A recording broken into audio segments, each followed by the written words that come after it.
ஜானகி சந்தியா சீரியலில் நாளைக்கு செம்ம மாசான எபிசோடு நம்ம யாரும் எதிர்பார்க்காத மாதிரி சாரு கரெக்டாக ஆவியா வந்து நடந்த எல்லா விஷயத்தையும் வந்து ஜானகி முன்னாடி வந்து சொல்லிடுறாங்க. அதுக்கு முன்னாடி வீடியோ பிடிச்சிருக்கு நான் எவ்வளோக்குள்ள பிடிக்குமோ அவ்வளோக்குள்ள லைக் பண்ணிட்டு பார்த்து ப்ளீஸ் சப்போர்ட் பண்ணுங்கள் ஃப்ரெண்ட்ஸ். ஜானகி பூஜை ரூம் முன்னாடி வந்து வருத்தப்பட்டு அழுதுகிட்டு இருக்காங்க. அந்த சமயம் தான் கரெக்டாக மாயா வராங்க.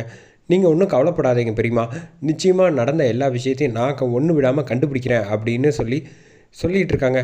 நீ கண்டுபிடிப்பப்பா, ஆனால் இப்போ வந்து நாளுக்கு நாள் வந்து அவங்க 2 பேரையும் வந்து ரொம்ப கஷ்டப்படுவாங்கல்ல, அதை நினச்சா தான் எனக்கு என்ன செய்கிறேன்னு தெரில. அதுக்காக மட்டும் நான் ஒன்றும் வருத்தப்படலை. எனக்கு சாரு மேலே உண்மையிலே நானும் என் மகளாக தான் நினச்சேன். ஆனால் அவள் இந்த சின்ன வயசில் நம்மளை விட்டு போயிட்டா. அதுவும் இப்படி யாரோ ஒருத்தங்க ஏதோ செஞ்சுருக்காங்கன்னு நினைக்கும் போது எனக்கு எவ்வளோ வருத்தமாக இருக்குது தெரியுமா. அப்படிங்கிறப்ப எனக்கும் கஷ்டமாக தான் இருக்குது பெரியம்மா. அவள் நல்லா இருக்கணுங்கிறதுக்காக தான் அவளையே வந்து விரும்பின ஒருத்தனை வந்து அவளுக்கு தெரியாமல் வந்து கல்யாணம் பண்ணி வச்சா அவள் வாழ்க்கை நல்லா இருக்கணும்னு நான் நினச்சேன். ஆனால் பாருங்கள், நம்மளை விட்டுட்டு இப்படி ஒரு விஷயம் நடந்துருச்சு அப்படின்னு சொல்கிறப்ப சரி நான் ரூமுக்கு போகிறேன், எனக்கு கொஞ்சம் டயர்டாக இருக்குது அப்படின்னு சொல்லிட்டு ஜானகி கரெக்டாக ரூமுக்கு போகிறாங்க. ரூமுக்கு போகிறதுக்கு கதவை திறந்து பார்க்குறாங்க. பார்த்தா அந்த இடத்துல யாரோ ஒரு உருவம் வந்து அப்படியே வந்து உக்காந்துக்கிட்டு இருக்காங்கன்னே சொல்லிடலாம். யார்மா நீ அப்படின்னு சொல்லிட்டு ஜானகி வந்து கேட்குறப்ப பெரியம்மா நான் தான் அப்படின்னு சொல்லிட்டு சாரு வந்து பார்க்குறாங்க. சாரு வந்து ஆவியாக வந்து ஜானகி முன்னாடி வந்து நிற்கிறாங்க. நின்னோடனே நீ என்னாச்சு, நீ உனக்கு ஒன்றும் ஆகலையா, நீங்கள் நினைக்கிற மாதிரி நான் வந்து இப்போ ஆவியாக தான் வந்திருக்கேன் அப்படின்னு சொல்கிறப்ப என்னம்மா நீ சொல்கிற அப்படின்னு சொல்கிற. ஆமாம் பெரியம்மா, எனக்கு நல்லது நினச்சி நீங்கள் எவ்வளவோ மொத்த குடும்பத்தில் உள்ள எல்லாரும் வந்து சொன்னீங்க.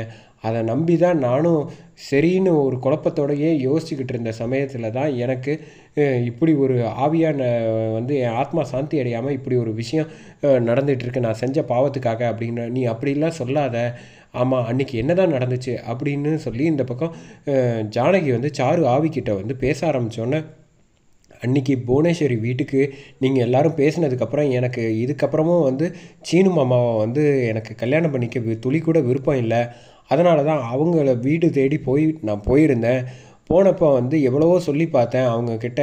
ஆனால் அவங்க கொஞ்சம் கூட வந்து கேட்காம மறுபடியும் என்னை வந்து சமாதானப்படுத்தி நீ சாரு உனக்கேற்றவன் சீனு தான் அப்படின்னு சொல்லிகிட்டு இருக்காங்க.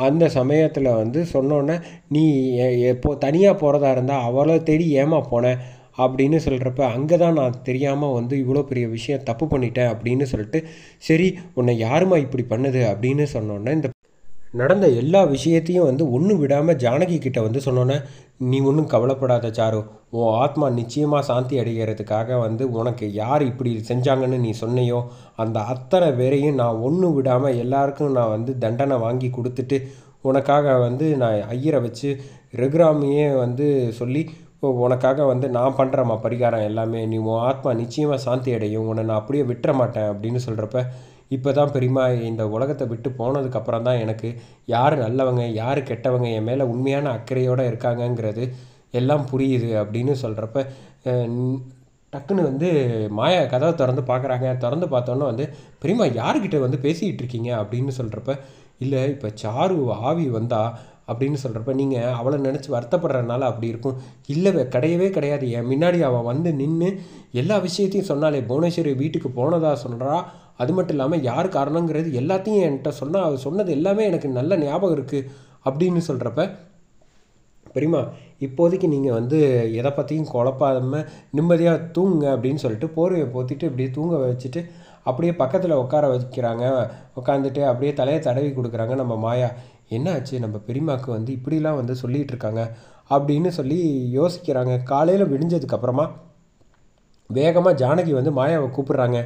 என்ன ஆச்சு பெரியம்மா, இவ்வளோ அவசரமாக காலையில் எங்கே போகிறீங்க அப்படிங்கிறப்ப, நான் தான் சொல்லியிருக்கேன்ல சாருக்கு நியாயம் வாங்கி கொடுக்காம நம்ம விடக்கூடாது, அவள் தான் என்கிட்ட எல்லாத்தையும் சொன்னாலே அப்படின்னு சொல்லிட்டு எல்லார் முன்னாடியும் வந்து ஹாலில் வந்து பேச ஆரம்பித்தோன்னே இந்த பக்கம் பத்மாவும் பார்வதியும் இதான் சாக்குன்னு பார்த்தீங்களா, என்னமோ நம்ம அவ்வளோ தூரம் வந்து சாரு மேலே பாசமாக இருந்தோம், நம்மளை தேடி வந்து எதுவும் சொல்ல மாட்டாங்களா, இவளை தேடி வந்து சொல்கிறாங்களாம். இதெல்லாம் வந்து நம்புகிற மாதிரியா இருக்குது. இஷ்டத்துக்கு வந்து பொய் சொல்லலாம், அதுக்காக இப்படிலாம் வந்து கதை அளக்கக்கூடாது. சாரு நேரில் வந்தாளா, என்ன இப்படி சொல்லிகிட்டு இருக்கீங்க அப்படின்னு சொல்லி எல்லோரும் சத்தம் போட்டோன்னே, ஜானகி ஏதாவது கனவு கண்டிருப்போமா அப்படின்னு சொல்லிட்டு ரமணி பாட்டி எல்லோரும் வந்து சொல்லி ஆறுதல் சொல்லிகிட்டு இருக்காங்க. அந்த சமயம் பார்த்து என்ன ஆச்சு அண்ணி அப்படின்னு சொல்லிட்டு என்ன ஒரு வீட்டில் வந்து யாரையாவது அழைச்சிட்டு வந்து ஜோசியம் பார்க்கலாமா அப்படிங்கிறப்ப, தேவை கிடையாது, எனக்கு எல்லா விஷயங்களும் தெரியும், நான் நிச்சயமாக வந்து சாருக்காக நான் வந்து நீதி வாங்கி கொடுப்பேன் அப்படின்னு சொல்லிட்டு ஜானகி வந்து சொல்கிறாங்க. நான் முதல்ல கோவிலுக்கு போயிட்டு வரேன் அப்படின்னு சொல்லிட்டு இந்த பக்கம் கிளம்பி மாயாவை அழைச்சிட்டு இந்த பக்கம் கோவிலுக்கு போகிறாங்க. இப்போ எதுக்காக வந்து ஜானகி வந்து திடீர்னு இப்படிலாம் வந்து சொல்லிகிட்டு இருக்கா? அவளுக்கு வேறு வேலை கிடையாது. அவள் புருஷனும் வந்து மேலே பழி விழுந்துடக்கூடாதுங்கிறதுக்காக இந்த ஊரை ஏமாத்துறதுக்காக ஏதாவது வந்து பொய் சொல்லி கிளப்பிக்கிட்டு இருப்பா. அதுக்கெல்லாம் நம்ம வந்து தேவையில்லாமல் போட்டு யோசிச்சுக்கிட்டு இருக்கக்கூடாது அப்படின்னு சொல்கிறாங்க.